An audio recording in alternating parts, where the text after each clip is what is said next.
Tonight, the Donald is in. Donald Trump running for president, but will he be a running joke or a serious candidate? You tell us for yourselves after you hear what he had to say. And it's coming down to the wire when it comes to East Ramapo. Lawmakers in Albany trying to make a deal that would install a monitor into the troubled school district, but time is running out. We're going to talk about some of the possible outcomes. Then, the curious case of Rachel Dolezal. She grew up white to white parents, but posed as black and got a job at the NAACP. She just stepped down from her position there after the firestorm and now is speaking out for the first time.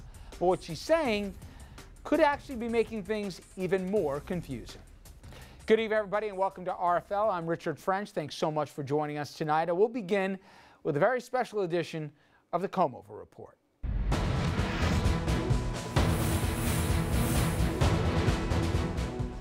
That's right, everybody. After teasing everyone over again and over again and over again for years, the Donald has finally decided to run for president, and he means it this time.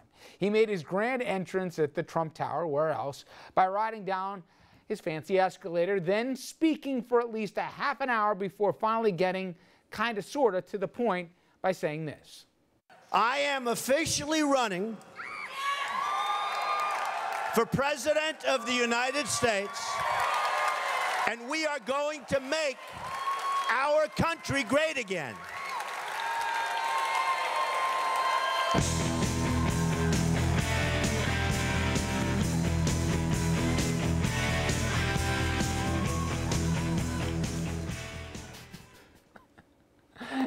You know what? You don't even have to have your own show to cue the music to stop. He is the 12th Republican to officially announce, and he's polling, believe it or not, and this is an indictment on our America here, in the top 10. That is important because anyone that falls below the top 10 will not be able to participate in the first debate being held in August.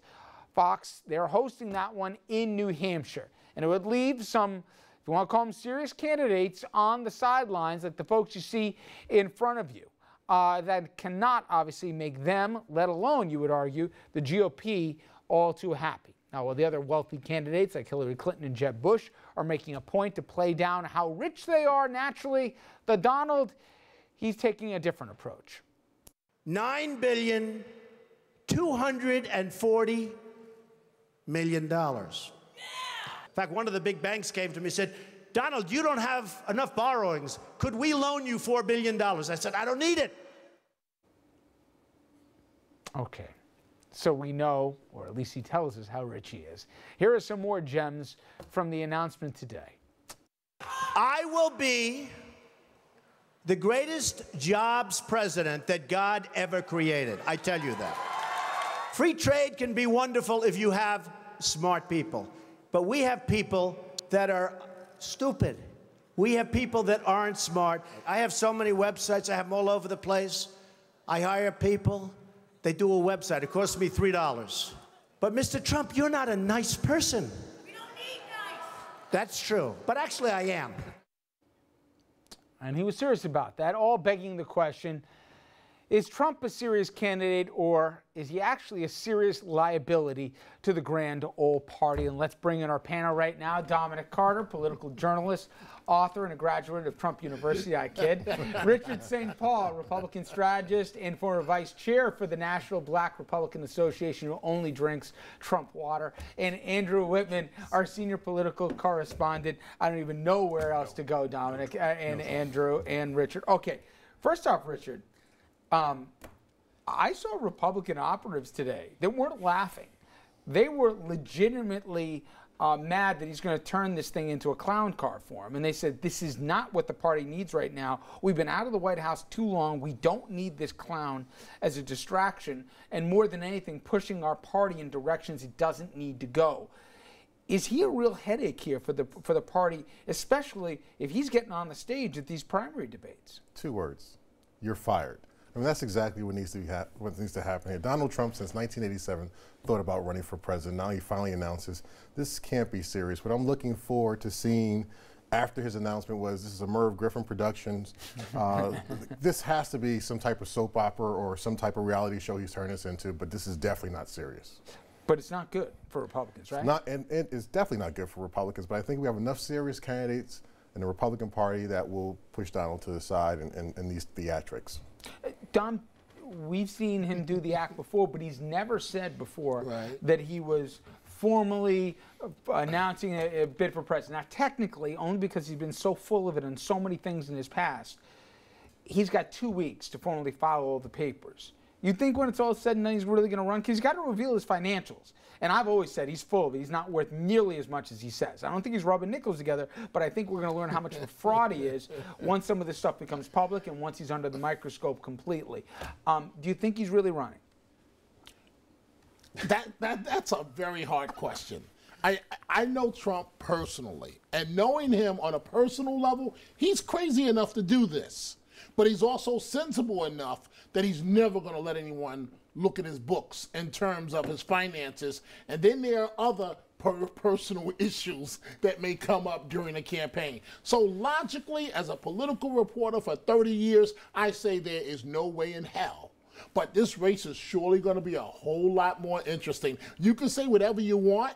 He's going to take the oxygen out of the room, sort of the way Sharpton did to the Democrats in their primary a few years ago. But Trump is great for a soundbite, but he needs, I know he wasn't on the teleprompter, but he needs to work on his public speaking skills. On the prompter. They didn't even address the speech. And you know, Andrew, we make jokes here, and I love the animation of the Come Over report, but he's a bad guy. I mean, he's done a lot of bad things. And for him to be, well, we can go through some of them because you got some of the greatest hits. Because, I mean, to talk about being a job creator, to talk about being this fiscal wizard, to talk about being the right guy with the economic recipe for recovery and the rest, you can go chapter and verse in terms of some of the things he's done and the amount of people he's stiffed over the years, and we won't have enough time here in an hour. Amazingly enough, I did a little research in this regard, Rich, and came up with a few examples. The first one being Trump University, which was being sued for $40 million by the Attorney General of New York.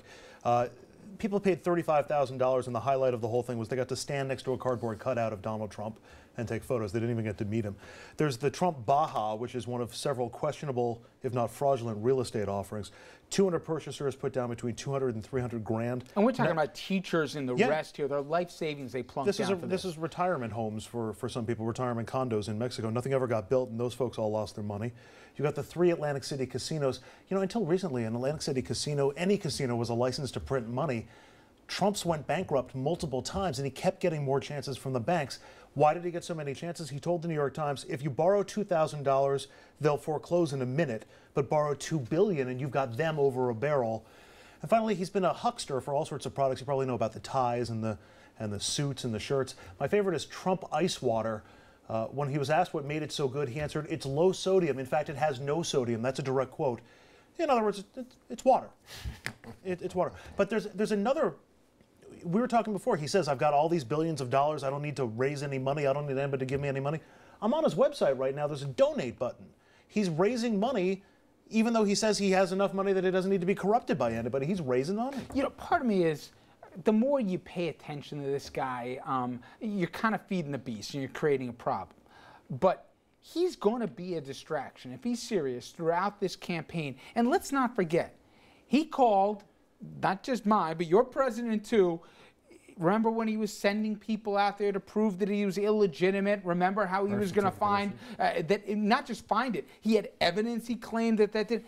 And yet around the clock, people took him for an hour live today that he's running as a presidential candidate. And I just think, as much as I agree with you in some ways, he'll make the thing more entertaining, he's also cheapening the thing to a certain degree, even with all the clowns we got running. But with all due respect, what's the difference from him and any other nutty presidential candidate? I've never known Trump to be a bad guy on a personal level. He's rather entertaining, and I know him to be very generous. So, I mean, I'm not disputing what you just said, but maybe on makes a him personal different? level, Dominic, but his track record, and I can, if anybody who knows the New York State real estate market, and anybody who knows developers that have had to deal with it, he's a pariah for going back on deal after He's a deal hard after deal. negotiator. No. Tell There's a me- deal, and then he'll back out on it, time after time. At the end of the day, Trump got what he wanted, which was a lot of fanfare. We're all talking about this today. Every major news channel is talking about Trump running for president.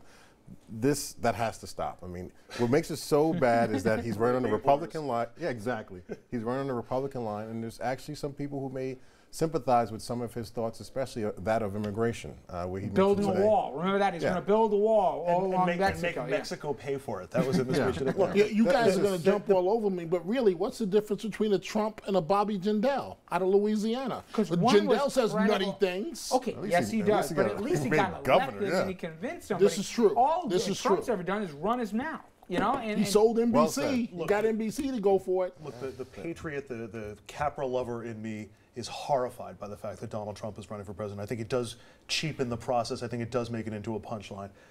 But I admit I was watching with rapt attention for the entire hour because of anybody who's running. He's the only guy who you have no idea you don't know what he's going to say next.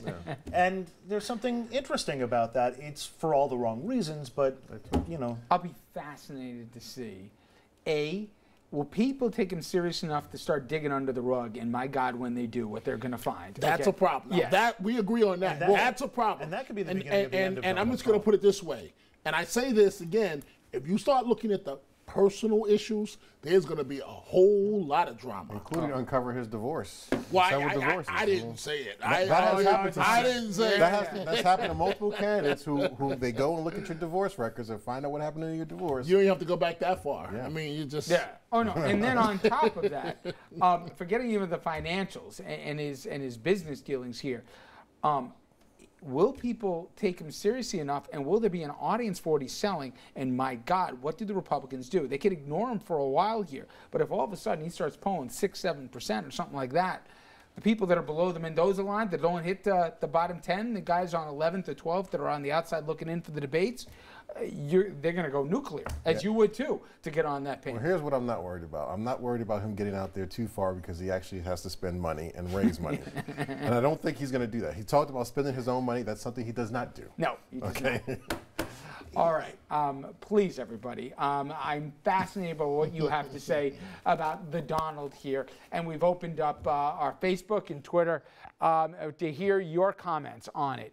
Is he a joke or just a really bad reality show? All right. When we come back, we're going to get to an issue we talked about yesterday and quite a bit, not just this week, but in the weeks leading up to it. I'm talking about the situation in East Ramapo. We have developments to report here as there's a push to place a monitor in the school district, but it comes with a whole bunch of conditions here that some of the authors of that bill, they're not ready to go along with. We'll have more on that after this.